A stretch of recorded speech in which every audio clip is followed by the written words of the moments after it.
In early Christian theology, it viewed suffering as a path to spiritual growth through Christ's passion.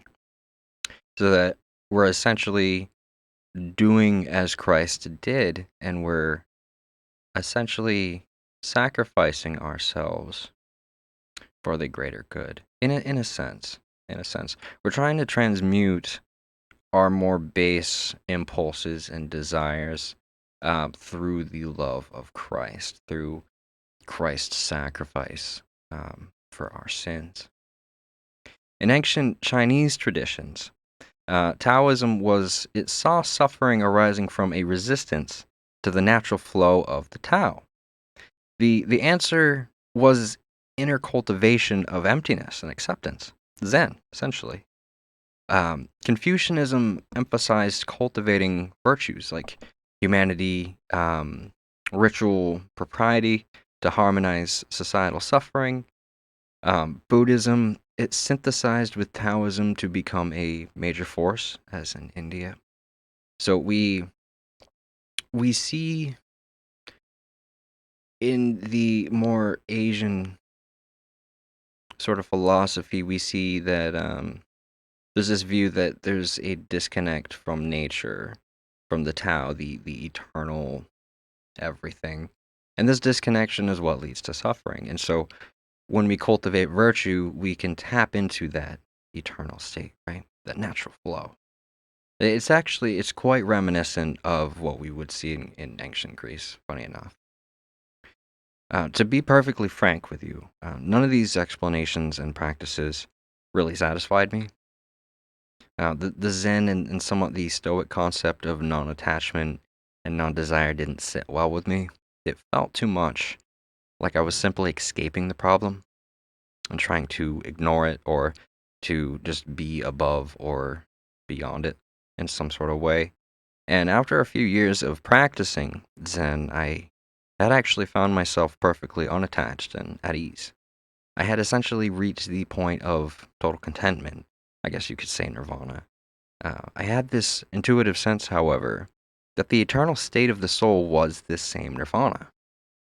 And near death experience accounts seem to back this up. Um, One of the things that they will often mention is that there's no real suffering up there. Like, things are, there's a sense of contentment. There's nothing to worry about. And so I'd asked myself, well, what's the point of life if we're simply returning to the eternal state? Well, wouldn't that make this whole thing pointless? How could that be the point of life? How is the point of life to escape life into the eternal state? Although when we die, we'll go back there anyways. That doesn't answer the question of suffering, because it's almost like this. It still doesn't give the suffering a point. It can't explain the reason. Um, the idea of karma as a cause of suffering also made no sense to me. So, nature and indeed society rewards the most brutal and powerful creatures. The most warlike society tends to prevail despite any moral consideration, and the notion of objective morality can only exist in practice within an in group, for the purpose of competing with other groups. So, the same way that pack animals and multicellular organisms do. So, I saw no evidence to point that life was, as it were, to be a good person in the modern sense, especially.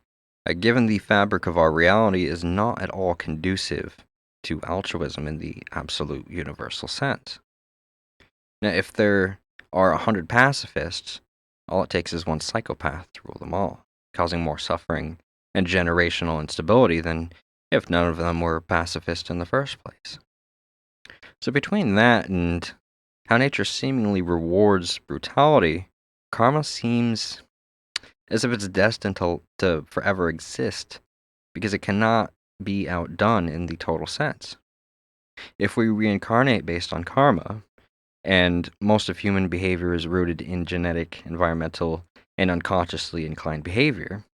It lends credence to the idea that this reality is quite a farce and a soul trap, like the Gnostics have been saying. Now, the Stoics, like Epictetus, emphasized accepting what we can't control and living virtuously. And I think there's some truth to that, but felt like something I always felt like something was missing. Platonists believe the world is flawed and suffering stemmed from the soul's entrapment in the body, similar to the Gnostic idea. The biblical book of Job explores whether suffering is a test or punishment from God, or paradoxically allows growth. But is the world at all conducive to such ends? So, for the longest time, I was unable to logically disprove the soul trap hypothesis presented by the Gnostics and the Hermetics, who espouse that our reality is a punishment which must be escaped by seeing through the veil, to see that this is an illusion, to attain gnosis, understanding, to gain enough understanding of universal law that once we die, we can leverage these as power through our will and intention in order to escape the gravitational pull of the solar system. It was believed that the solar system itself acted like a magnet, almost like gravity.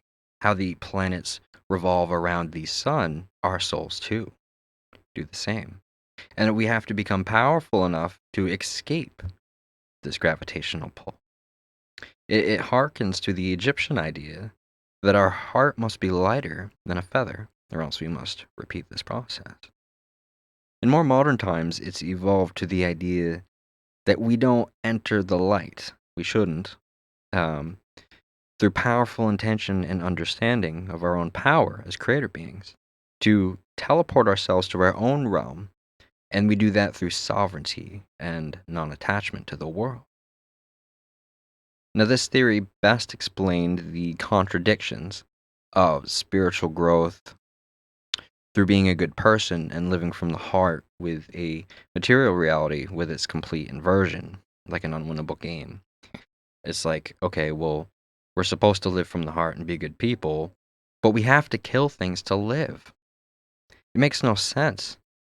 Um, it made no sense to me at the time.